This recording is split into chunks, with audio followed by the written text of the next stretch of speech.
Shalom, selamat pagi Bapak Ibu yang terkasih di dalam Kristus. Kembali kita akan merenungi firman Tuhan. Namun sebelumnya mari kita satu di dalam doa. Terima kasih Bapa di surga untuk pagi ini. Kembali kami akan merenungi firman-Mu. Pimpin kami Bapa agar kami boleh mengerti dan terlebih mampu melakukannya di dalam hidup kami.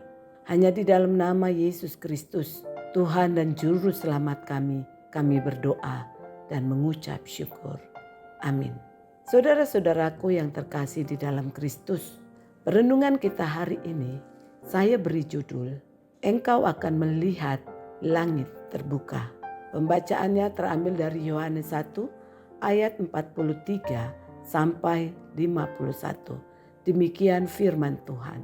Keesokan harinya, Yesus memutuskan untuk berangkat ke Galilea.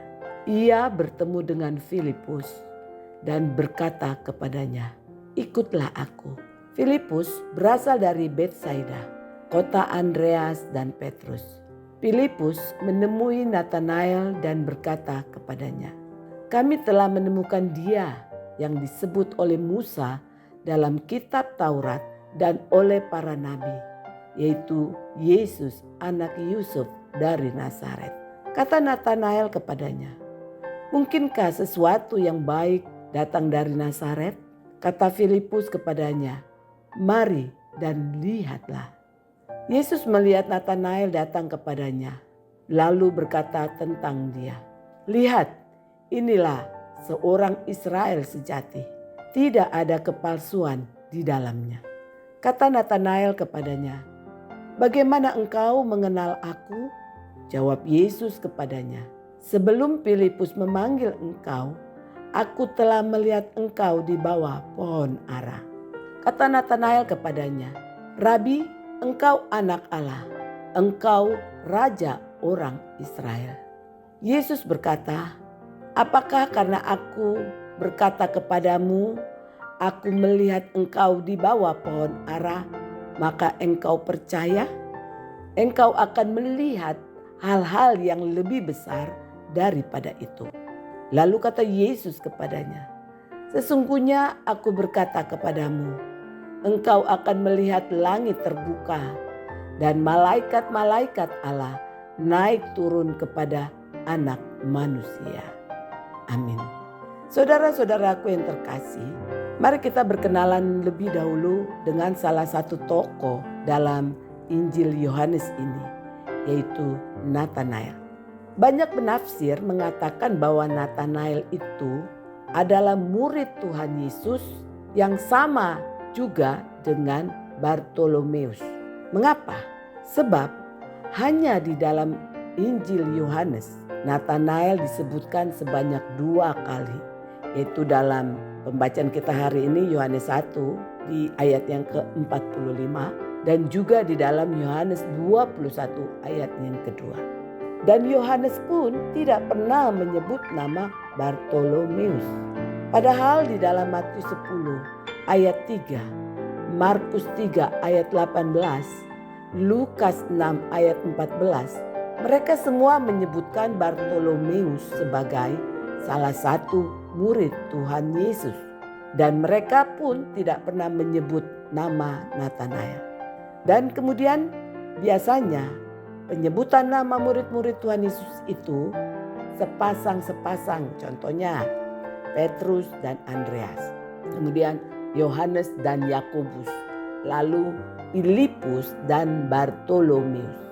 Dan Bartolomeus inilah Natanael yang dimenangkan oleh Filipus.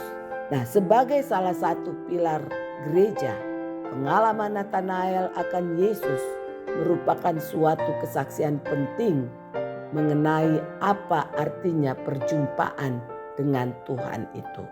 Kesaksian Natanael yang menceritakan banyak mengenai bagaimana seharusnya relasi kita dengan Tuhan itu. Dalam Injil Yohanes diceritakan bagaimana teman Natanael yang bernama Filipus memperkenalkan Yesus kepadanya. Namun pada waktu Natanael mendengar bahwa Yesus berasal dari Nazaret, ia sama sekali tidak terkesan. Karena menurutnya bagaimanakah mungkin Mesias yang sudah lama ditunggu-tunggu kedatangannya justru berasal dari kota kecil yang tak terkenal di Galilea. Namun karena untuk menghormati temannya yaitu Filipus, Nathanael memutuskan untuk melihat sendiri siapa Yesus itu. Nah, saudara-saudaraku, kalau kita lihat dari bacaan di atas bahwa sikap skeptis Nathanael itulah yang membuka jalan kepada iman dan rasa takjub ketika dirinya bertemu dengan Yesus secara face to face. Sang rabi dari Nazaret itu ternyata mampu membaca isi hatinya seperti sebuah buku yang terbuka. Artinya tidak ada rahasia yang tidak diketahui Yesus tentang isi hatinya. Yesus melihat bahwa Nathanael adalah seorang Israel sejati yang tidak mengenal kepalsuan. Yesus juga mengatakan bahwa ia telah melihat Nathanael di bawah pohon ara. Ini adalah suatu gambaran populer di kalangan para nabi di abad pertama tentang seseorang yang dalam suasana berdoa, merenungkan hukum-hukum Tuhan. Nah, saudara-saudaraku yang terkasih, di bawah pohon ara adalah sebuah ungkapan orang Yahudi untuk menggambarkan seseorang yang mempelajari sabda Allah di dalam kitab suci, di dalam suasana dan semangat berdoa. Pohon ara itu lambang berkat Allah dan damai sejahtera darinya. Bahkan bagi Nabi Mika pun, pohon ara melambangkan pemulihan atau restorasi. Jadi pohon ara ini juga dapat memberikan perlindungan dari terik sinar matahari di siang hari dan menjadi tempat yang sejuk bagi seseorang untuk melakukan rekoleksi atau pengasingan diri, retreat dan berdoa secara pribadi.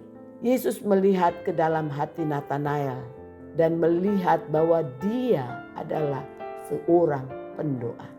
Nah, sebagai konsekuensinya, Yesus menjanjikan kepadanya ganjaran bagi seorang pendoa. Nathanael akan menerima wahyu tentang surga yang terbuka. Ayatnya yang ke-51 katakan, sesungguhnya aku berkata kepadamu, engkau akan melihat langit terbuka dan malaikat-malaikat Allah naik turun kepada anak manusia. Nah, sesuai dengan sabda Yesus itu, Nathanael memang juga kemudian diperkenankan melihat hal-hal yang lebih besar. Ia adalah salah seorang murid yang juga bertemu dengan Yesus yang telah bangkit di pantai Danau Tiberias. Bisa saudara baca di dalam Yohanes 21 ayat 1 sampai 14. Nah, saudara-saudaraku yang terkasih di dalam Kristus, hari ini Yesus juga melihat ke dalam hati kita masing-masing dan memberikan ganjaran yang sama. Dia akan membuka pintu gerbang surga bagi semua orang yang mau berdoa dengan rendah hati dan mau memproklamasikan Yesus sebagai Tuhan dan Juru Selamatnya pribadi. Maka dia akan menyatakan semua misteri-misteri kerajaan surga kepada siapa saja yang mencari hadiratnya dalam doa serta mau mendengar suara Tuhan. Jadi saudaraku, apabila kita menyediakan waktu untuk berdoa dan melakukan studi atau mempelajari firman Tuhan, maka kita pun akan diberkati. Seperti halnya Nathanael yang diberkati. Allah juga akan menyatakan kepada kita kebenaran-kebenaran kerajaannya. Dia akan menunjukkan kepada kita bahwa Yesus itulah Putra Allah, Raja segala bangsa, Tuan di atas segala tuan, dan Raja di atas segala raja. Jadi kita tidak akan sekedar melihat hal-hal ini secara intelektual saja. Tetapi kita akan sampai pada titik di mana kita dapat melihat hal-hal itu di kedalaman hati kita. Dan pewahyuan atau pernyataan ilahi itu pun akan mentransformasikan hidup kita. Nah, saudara-saudaraku, marilah kita membuka hati kita terhadap pewahyuan Yesus seperti yang dilakukan oleh Natanael. Selagi kita melakukannya, maka kobaran api Roh Kudus akan mulai membakar hati kita bagi juru selamat kita. Hasrat kita untuk mengenal Tuhan akan lebih berkobar-kobar lagi dan akhirnya akan menyerap ke dalam seluruh kehidupan kita. Kalau kita mencari Allah dengan rendah hati, maka kita dapat yakin bahwa Dia pun akan mentransformasikan hati kita, membuat hati itu menjadi lebih murni lagi. Jadi saudaraku, marilah kita menyediakan waktu untuk merenungi firman-Nya dan berdoa agar kita lebih mengenal, lebih dekat kepada Tuhan. Maka kita pun akan ditransformasikan dan surga pun akan dibukakan bagi kita untuk melihat karya-karya Tuhan yang lebih besar, lebih ajaib dalam hidup kita. Oleh karena itu, coba mari kita tidak mendengarkan radio atau menonton televisi untuk setengah jam saja. Dan kemudian pakailah waktu setengah jam itu untuk bersimpu di hadapan hadirat-Nya. Dan percayalah, selama setengah jam itu kita pun benar-benar membuat suasana menjadi sungguh hening, sehingga kita dapat mendengar suara Tuhan. Sesungguhnya aku berkata kepadamu, engkau akan melihat langit terbuka dan malaikat-malaikat Allah naik turun kepada anak manusia. Amin. Demikian firman Tuhan, mari kita satu dalam doa. Tuhan Yesus, terima kasih bahwa Engkau sungguh mengenal hidup kami. Karena itu Bapa, kami mau mengundang Engkau masuk dan menguasai hati dan pikiran kami, agar kami senantiasa berdoa dan mempelajari firman-Mu. Siapkanlah hati kami Bapa untuk memahami kehendak-Mu. Murnikanlah hati kami Bapa selagi kami mencari jalan-jalan-Mu. Tunjukkanlah kepada kami ya Bapa, dan bukakanlah surga bagi mata hati kami agar kami dapat melihat-Mu dalam segala kemuliaan-Mu. Amin. Selamat pagi, kiranya Tuhan Yesus Kristus menyertai dan memberkati kita di sepanjang hari ini. Amin.